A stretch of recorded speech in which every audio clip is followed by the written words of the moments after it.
Hey guys, Cold Guy here, and today I have a replay for you guys sent in by George and his Badger. Now the Badger recently received a buff about almost 2 weeks ago now. Well, okay, a week and 3 days ago. So 10 days ago this tank received a buff / nerf.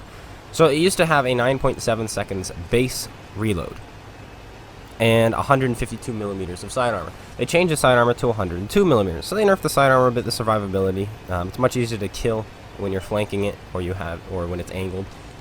So yeah, there's that. However, it still has the incredible, what, like 338 millimeters of frontal hull armor or something ridiculous like that. Wait, I have the numbers right here. 356 millimeters of frontal hull armor. Yeah, okay. Good luck going through that. So yeah, this thing frontally is a behemoth. And they buffed its reload from 9.7 seconds down to 9 seconds. And on PC, it is 8.5. So the DPM went from 2900 to 3200, which is great.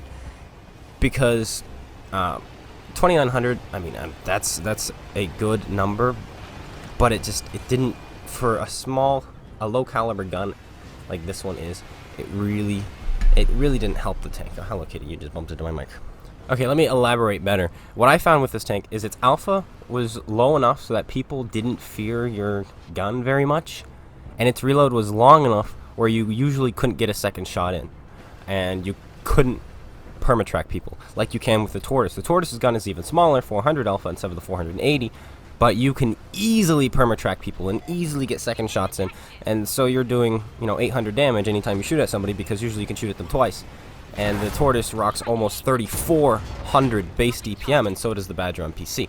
So this buff, it doesn't quite bring it to its PC levels, but it definitely does bring it up to a more competitive level, where if you're fighting people with not very good crews, you might actually be able to keep them permatracked or get 2 shots into them now.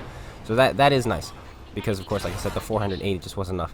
And right now you've seen 2 instances where the side armor definitely hinders the tank right there. Both those shots, I think, before the update, probably would have bounced.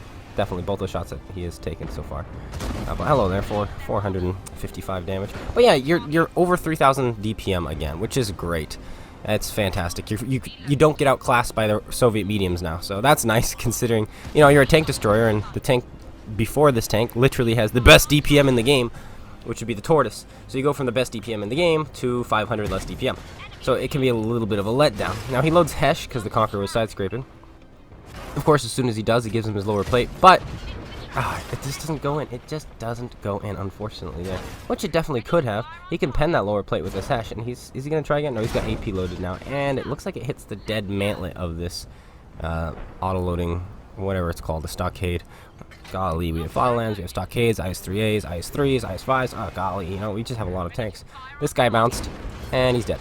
Well done to you, sir. But yeah, so he's blocked 2300 damage so far, and he'll block a whole lot more. And so I'm happy George sent this in, because I did sell this. It was boring. It was too slow for me, and it didn't really have any redeeming factors in my mind. I mean, yes, its armor from the front is absolutely brutal, but I'd rather play the E3 with the big gun, with a big gun, if I was going to play something heavily armored like this, or Jagdpanzer E100. Now I'm wondering if I want to get this back, because the 3200 DPM is really good. And it's like, wow, he's got a 7 seconds reload right now, doing 480. Like, oh man, I think I want this back now. Maybe. Of course, slow tanks do bore me, so we shall see if I do get it back, if it will bore me or not. I mean, I don't know. But yeah, thanks for sending this in, because I was meaning to do a semi-review at least of this tank. Since it's been buffed, I would consider it mostly a buff more than a nerf. And the reason Wargaming did it that way, as I was reading the article, and then for the first time, I kind of agree with them. They were saying, this tank has a 52% win rate, it's winning a lot of the games, but its damage is the lowest of the tier 10 tank destroyers, or one of the lowest of the tier 10 tank destroyers. It's not doing anything. The only reason it's winning is because it's nobody can pen it, and the enemy team wastes their time shooting it.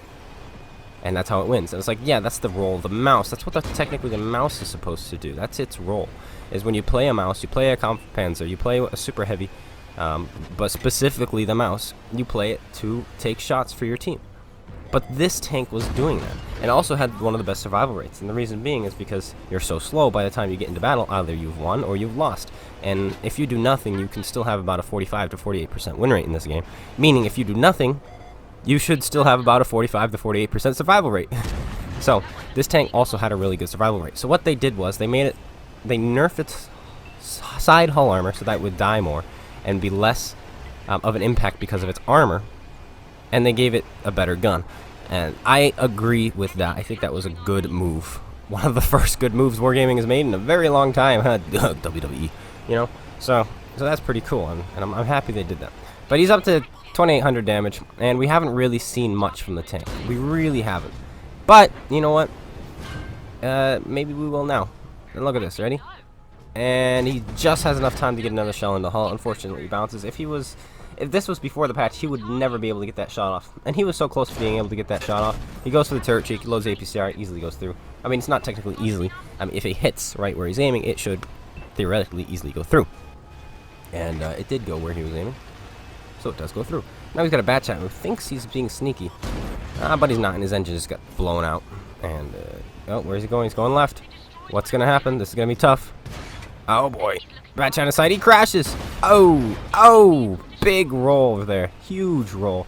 And he finishes off the Batchat. Bye, Batchat. It was fun watching you drive in front of my gun, is what George, I think, said. But he's up to 4,900. Suddenly his damage is starting to rack up quickly now. He's got a tank in the cap circle. Hello, WZ. VK shoots him in the side. Doesn't matter. Boom. Finishes him off. And now it's your turn, VK. And you run out of friends. It's just you. And now you get to experience 3,200 DPM. And now, of course, I'm sure he's using gun rammer. He's probably using vents. He's got food. So he's probably rocking more like a 3,700 DPM, something like that. Because I think this gets up to about 4,000 on PC if you have it maxed out with everything minus the those new equipment slots or new equipment things you have, which are like the bounty equipment and such. But with the standard equipment and such, you can have like 4,000 DPM. So he's probably rocking close to 3,700 to 3,800 DPM right now. And now his damage is going to start picking up very rapidly. 6,000 damage he's already up to. In fact, while I was talking, he's up to another 1,000, over 1,000. And he puts another one in.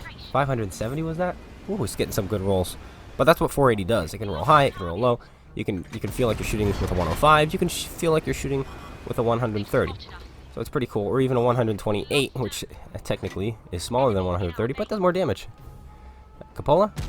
Yeah, Cupola. Easy, cheap, reliable shot there. Not even easy. I mean, the guy stood still, but the shell went straight. And, you know, that's the British, the AT tanks. The British AT tanks, like the Taurus, AT-15, all those, they have pretty good accuracy. And the Badger does inherit that, unlike the Death Star and the FV217. And then he puts another shell into this VK, the side armor, or the side turret. And then he puts another shell into the upper plate, 420 damage roll. There's the low roll. Now you feel more like a 105. But, you know, that's just 480 for you. And suddenly he's dead. And now there's just one tank left. It is a Patton.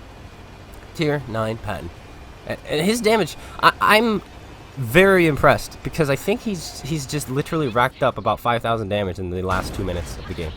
And he's still going. He just reached 9,000 damage. And we mentioned him only having 2,000 literally 2 minutes ago.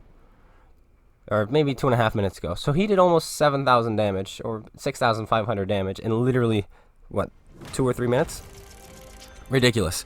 And this tank can do that, and I'm very excited about getting this tank back. 5,500 damage block, 2,000 assisted, 9,000 raw damage done. He's got a second mark, his ace tanker, Confederate metal. Is that cool-headed or Spartan? Something? But an ace tanker. Well done to you, sir. Well done to you. Thanks for sending this in. I was definitely waiting patiently for a replay like this to show off the Badger. I didn't know I was ever going to get one, but I mean, hey, here it is.